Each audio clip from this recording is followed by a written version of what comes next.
Hello, everyone. It's been a while. It is me, Fiery Phoenix, and I was going with everybody, which I haven't been on that day. Hey, hope they had a good weekend. It's been a good weekend, just chilling, flying around this solar system whatsoever. And I figured I'd come on and give this another chance. So let's do this. Make sure I do this real quick here. This is an interesting case. Tweet this out. If anybody wants to come in to watch me, I will let them know. Hey, babe. Wolfden, what's up? What's up, Wolfden? Hey, babe, how you doing? I've been trying to get hold of you. Anyway, this is going to be an interesting case. This is the case of way back when in 1990. Her name is Kelly Lynn Albright. Get the picture, see if I can put a picture up.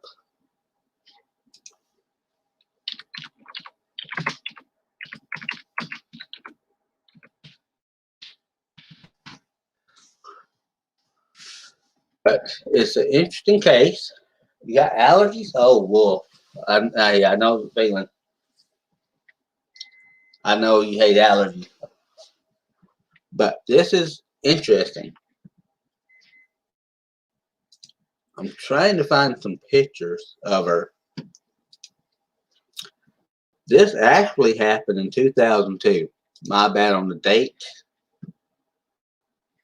Let's see if I can't enlarge it, but I can save it. I can do this way. It's been a while since I used this. Here, screen. Here. Sure, here. Okay, that's the young lady there we're talking about. Oh, yeah, it does.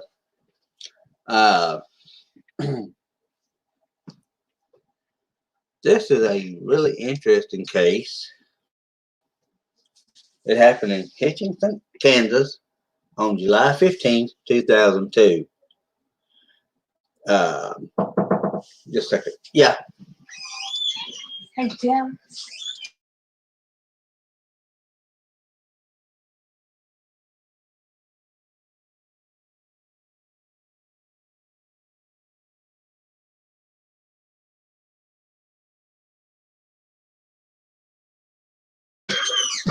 Sorry about that. My mother's not feeling well today, but keeping an eye out. And where was I at? It was a 12-year-old girl that was snatched from her home in the middle of the night.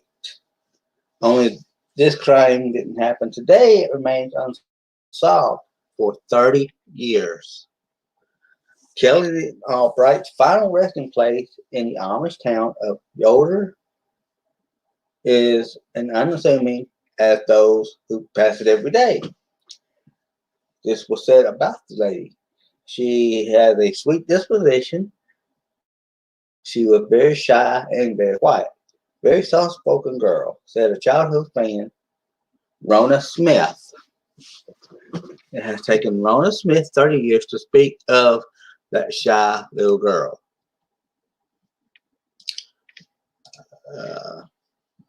So that's a friend. At age 12, they were best friends, of course. We used to do each other's hair and nails, and I always liked messing with her hair, and she did mine, said Smith. Rona's mother, Frances Knowles, said they were inseparable almost. Those girls were together so much.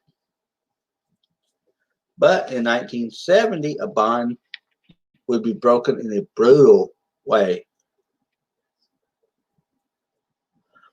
On September 17th of 1970 at 10:30 p.m., a kidnapper stalked the Albright house as Kelly and her brother slept. Within the 2 hours, Kelly was gone and a massive search was underway. Okay, well, uh,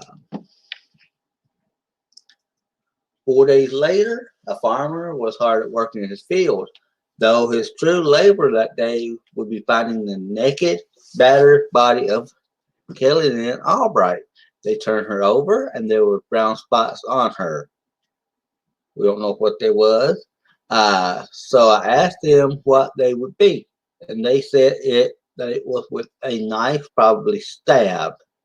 Said Calvin Troyer. According to him, according to them, she was stabbed 18 times. She was raped and was left for dead out there, he said. Smith said. It was brutal. Uh, I'm not sure, Wolf. I need to find out. I want to get a hold of these people, you know. Uh, a team of investigators from the city and county united to find her killer. While at age 12, a best friend was stopped to go in the tracks of growing up. They they brought her. They brought all of her clothes, and I knew if I wore her clothes, I would have to think about her. And I knew it would be too hard, said Smith. The police scrutinized family and friends, but at the end, the case was never solved. There was a prime suspect, however. Oh yeah, oh yeah. Uh, Let me find it. One police wouldn't won't reveal except to say he recently died in a Kansas prison. It's something you can never take away, the sadness, says Smith. Her tears are either 30 years late or 30 years in the making. Either way,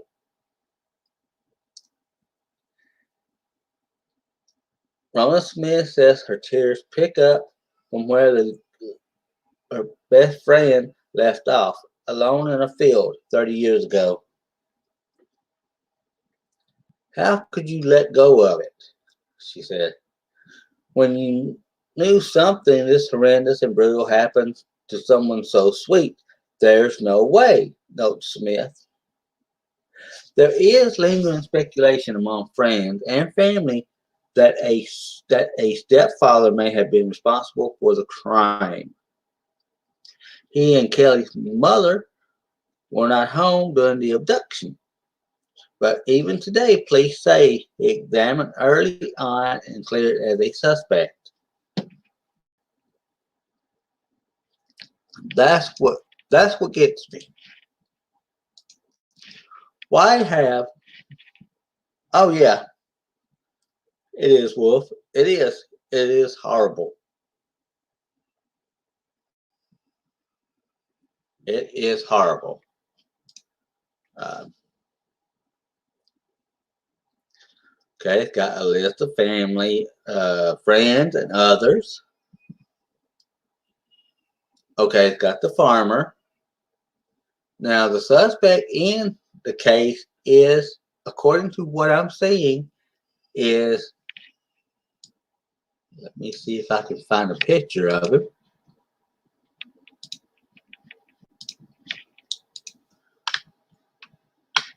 Now, this is according to what I'm reading. I don't need that. Copy.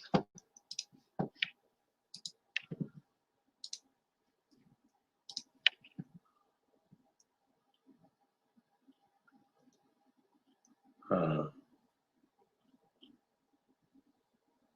so I think that's not him. But anyway, he's got Glenn Orrin Davis. He was a suspect. and now he is deceased. So they're not really sure. Okay, there's a Dorothy and Carl Calvin. Uh, it said now there's a person named LaShore. I don't know who LaShore is because it don't. Ah, yeah. Well, does it have? Ah, okay. Uh-huh.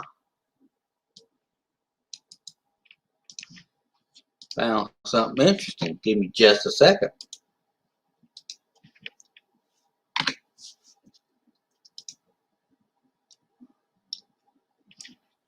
Uh-huh.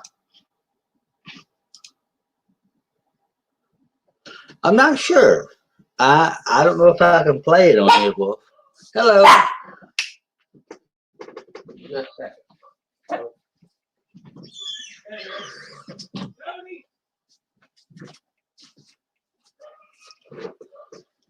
Hello, Barbara. Ray, how you doing? Okay. See if I can find a photo of the man I see. There we go.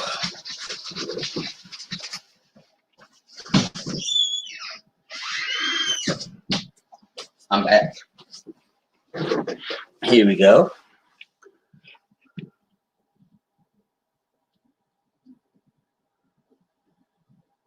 That's not him. I don't think. Oh, Wagner.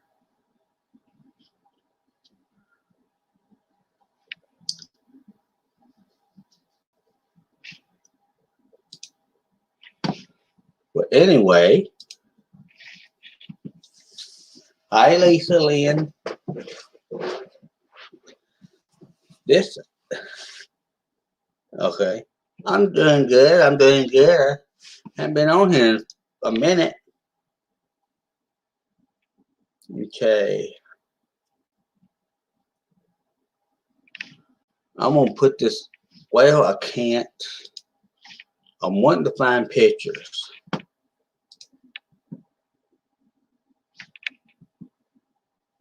And it's not letting me find it. Anyway, I will keep reading. I'm doing good, Lisa. Lynn, hope you're doing good. Oh, okay. Uh, uh, but yes, it says LaShore has confessed to Carl, which is Carl is the. Let me look. I don't know who Carl is. He ain't listed. The outside of a bar that night that he killed Kelly, which is the little girl I've been talking about. Carl told Dorothy, and later, when L.E. questioned Carl, he said he believed that it was just the booze talking. L.E. thinks that LaShore felt guilty because they weren't home that night Kelly was abducted. So that makes you wonder. Hey? Oh, I know.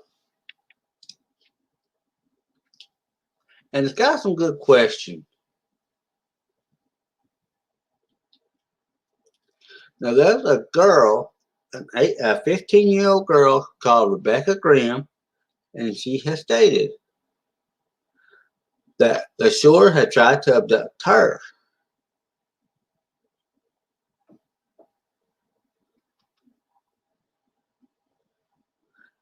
And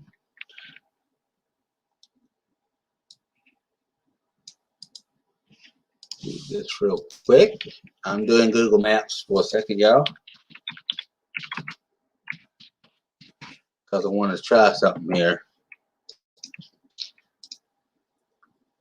Yeah. It's been that long.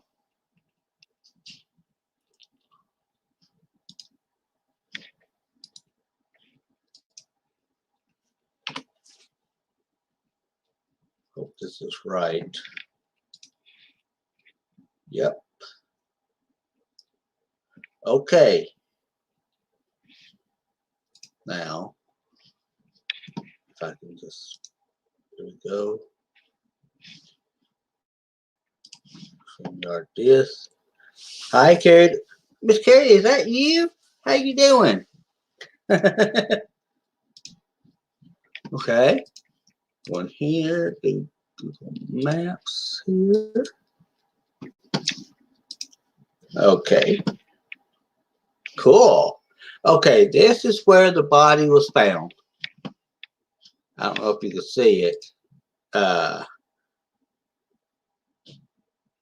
East Avenue G and Kent Road, which is, I'm thinking it's right along in here. But I'm thinking, oh, okay, I like the name, Carrie. This is where the body was found. But why? What gets me is why would they do this to a little girl? And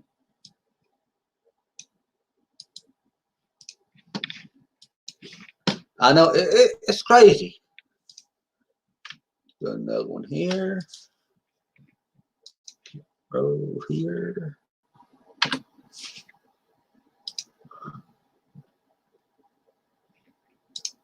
I hate this COVID stuff.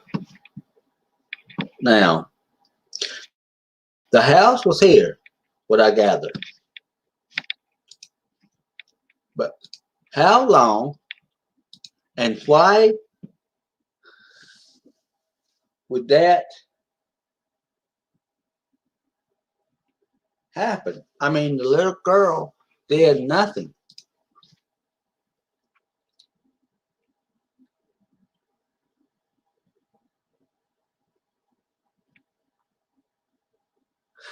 This is a little bit of information.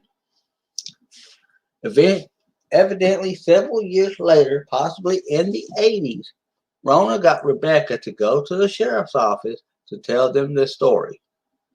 She talked to Detective Newsom, but he didn't believe her because it was in 2002 and she had waited so long to come forward with that information. I'm like, no, no. You're right, Wolfden. You're absolutely right.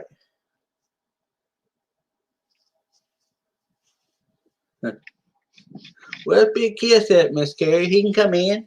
This is a no drama stream. All my dreams are no drama whatsoever. And it's approximately 6 miles from the Kelly's home out to the field at the East Avenue G and Kent Road. So they took the girl from her house and drove from 6 miles to a field. Oh, okay.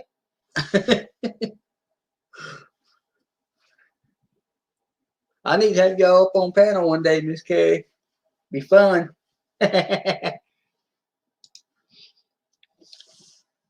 And this is another bit of it. I'm reading this off of something called True Crimes and Beyond.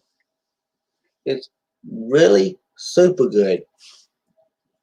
This is saying, according to this, different stories as to their whereabouts that night. In the newspaper article, LaSure claims that they were at his parents' home at 30th Avenue in Halstead, quite some distance away from where Kelly was found. But the SIL says that Roberta, I don't know who Roberta is, told her that she was at his grandparents' home at 3 North Kent Road, which is less than a mile from where Kelly was found. LeSure said that they were playing cards and ran out of booze. And then he said he went to town to get more, but he was only gone 30 minutes. Roberta told her brother and sister that they were gone for a very long time. So there's conflicting stories. Makes you wonder. I don't understand why. You could be right, Bay. I'm thinking it was a story like that. You could be right. You could absolutely be right.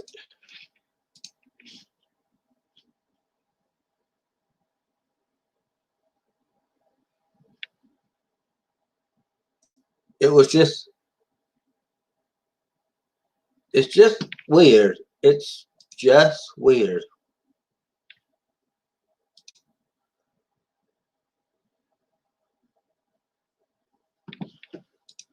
I don't get it.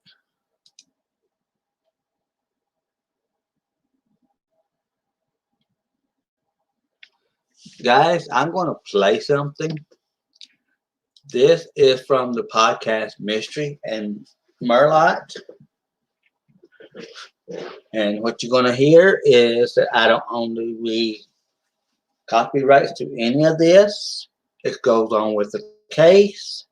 And if you would like a link, I will put it in the chat.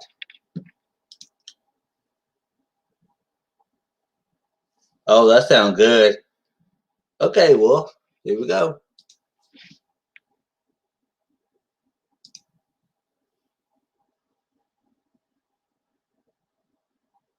Streaming only on Peacock. John Wayne Mission Bill 32 Street. Killers Map. They want people to believe that their own murders. Tripping 6-part documentary. I hate commercials. John Wayne Gacy, Devil in Disguise. All episodes streaming now only on Peacock.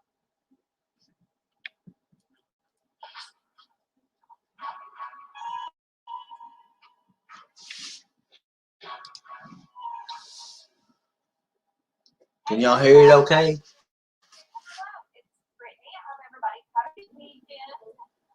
We have had an amazing weekend, or at least I think it's my husband's 40th birthday, so he's been handling it with such grace and poise. Hopefully not. Okay, I don't need to hear that. So, 12-year-old Kelly Lynn Albright disappeared in the middle of the night. Kelly and her 13-year-old brother Brian and their 4-year-old half-sister Jeannie were all asleep in the same bedroom, and the 3 kids were home alone. Kelly got up to go to the restroom, and when she got up, she accidentally woke her brother up, and they said, no big deal, go in the bathroom, go back to sleep. He did, and unfortunately, that was the last time he ever saw his sister. Kelly disappeared between the hours of 10:30 on September 17th and the early morning hours of September the 18th. There were no signs of a struggle within the home, and the other children had not been alerted to any kind of issues, and they had not been harmed. Therefore, in all likelihood, the abductor was someone known to Kelly. I think it was. His parents were not home. They were out that night. Kelly was found about 3.5 days after her abduction in a soccer field. She was found by the farmer. She was naked. She had been repeatedly stabbed 18 times with a knife, approximately 5-inch blade, and she had also been sexually assaulted. She had red pajamas found at the scene, along with a pillowcase. There were footprints at the scene, approximately at 5:11. There were some tire tracks, multiple tire tracks actually. It could be determined if there was possible multiple perpetrators or if it was just some teenagers pulling off to make out in the field, basically. So, her mother and her stepfather, Richard and Roberta LeSure, like I said, they had not been home at the time of the abduction. According to the account that they gave to the police at the time of the questioning, they had been at Richard's father's house playing cards. Although later family members would kind of question this and wonder whether or not they had been there and that they had even been together or not at the time of the abduction. Now, this is what gets me.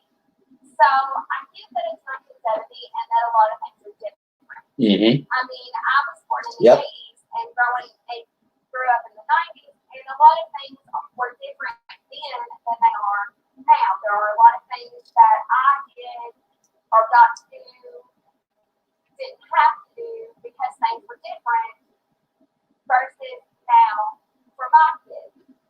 However, I still boggle at the thought of these kids being alone in the middle of the night, even though it was a different time.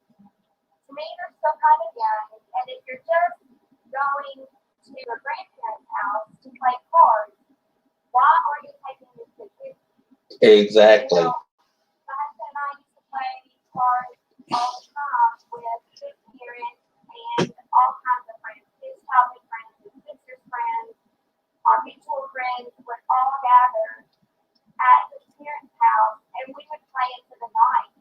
And even as our kids were babies, you know, they would be in their playpen. Exactly, babe. Things like that. Exactly. You know, they were with us.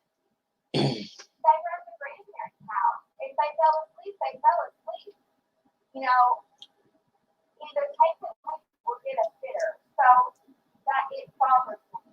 That's what I can't get. Anyway, so no arrests were made in the case.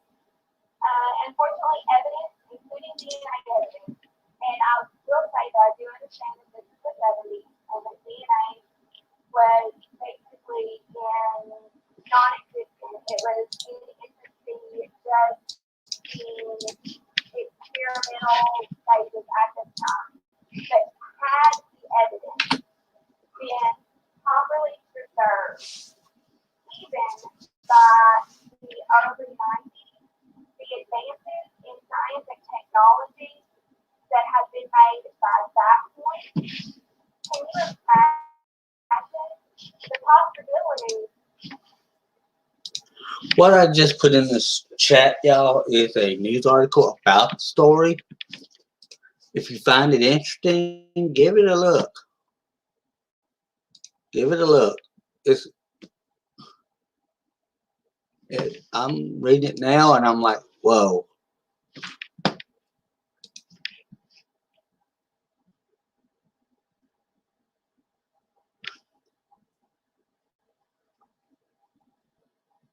This is some of the stuff that I found out just by looking at it. Okay, I'm going to read y'all some of this.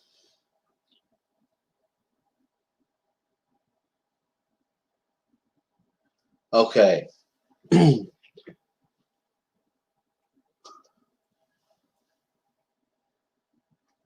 This says 2 file drawers full of crime scene documents, interviews, and letters. That's what Don Wilson had left of his niece Kelly Lynn Albright, who was murdered, of course, 43 years ago in Reno County. Wilson began researching Albright's case around the same time of his wife Glorian died in 2006. Glorian was the sister of Albright's mother. And while those who know Wilson say the research is a way to stay close to his deceased wife, Wilson explains his fervor for the case is differently. Oh, cool. Well, that's cool. Uh, she thinks, now this is a quote via email. I just think after over 43 years, she deserves some closure.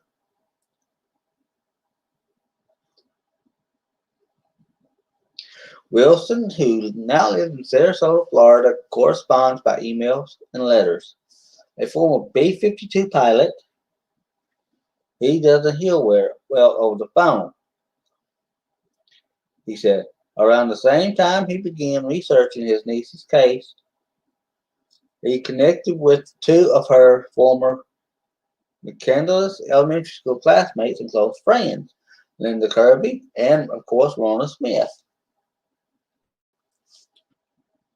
Both Kirby and Smith recalled Albright as a beautiful girl with a bright future. Of course, everybody knows that. Uh, but like I was telling y'all before, September 17th, 1970, she became missing. Found 4 days later.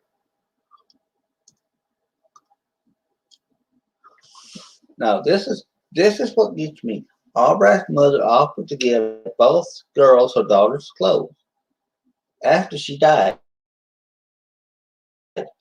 Both declined.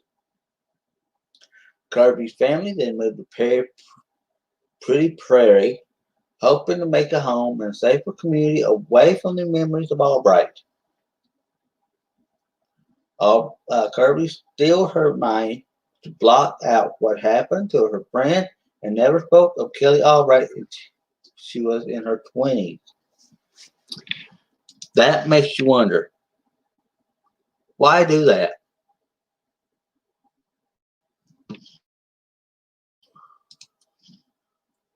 Okay. But I'm thinking maybe she might have had give some flashbacks. Okay.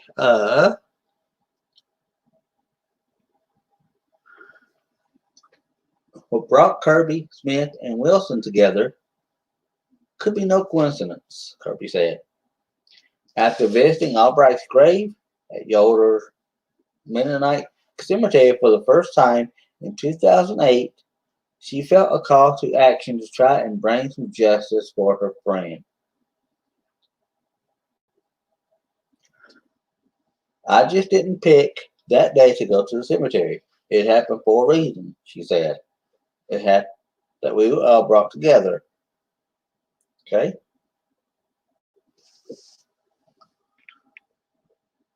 Now, the common belief is that Glenn Davis, a friend of the family, killed Albright, says Reno County Sheriff Captain Steve Lutz. Davis was never arrested because all the evidence against him was circumstantial, Lutz says. That including a neighbor recalling his vehicle in the area of the day Albright was missing. Davis allegedly deep cleaned his car the day after she went missing in interviews with several of the family members. In 1995, Davis was convicted of aggravating incest liberties with a child, and aggravated indecent liberties with a child less than 14 in Sedgwick County and sent to prison. 2 years after his conviction, Davis died in prison from health problems.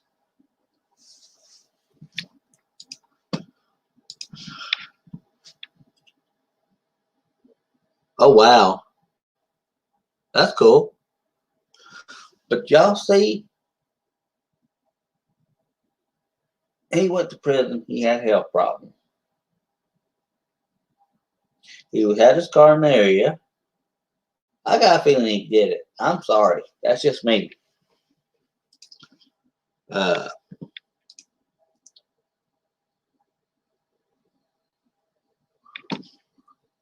it's just, it's just me.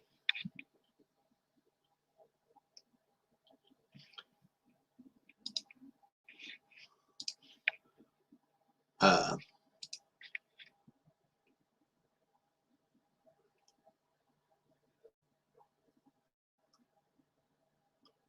I think they know it was him.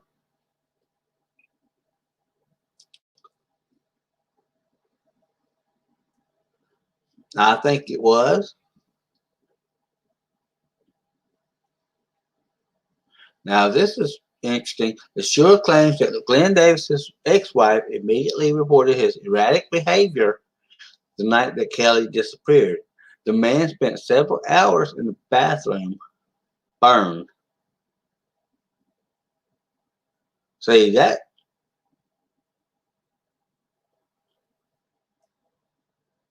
It's just crazy.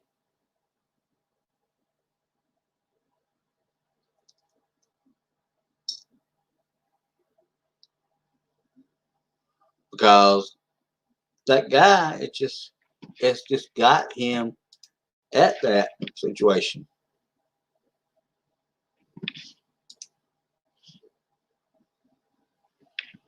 It's just ridiculous. Why else would someone hurt a little girl like that?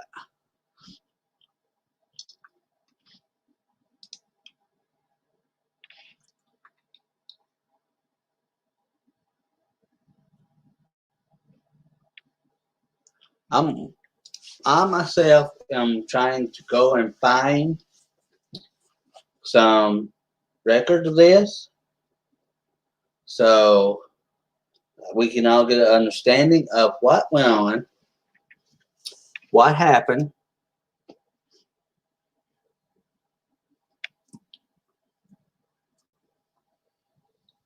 because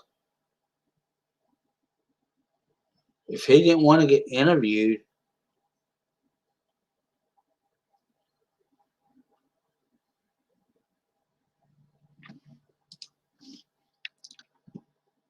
oh yeah, oh yeah. Well, here's a question I'm gonna put to you, chat. Everyone in the chat.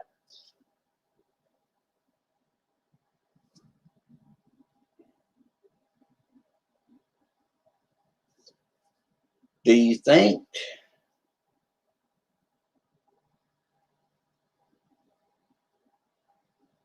that the police should bring up a lot of these cold cases?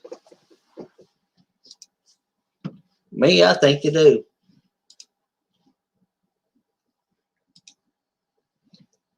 I'm just looking here.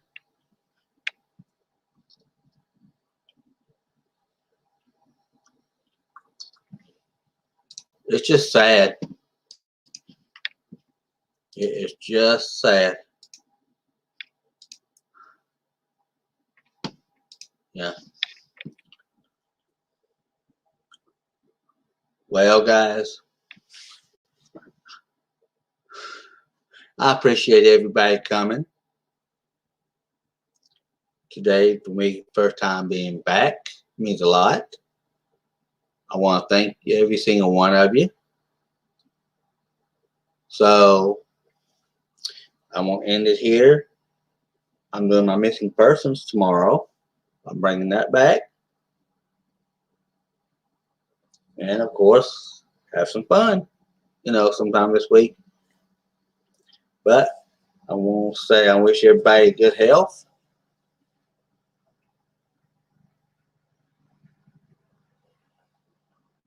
and I will see y'all next time.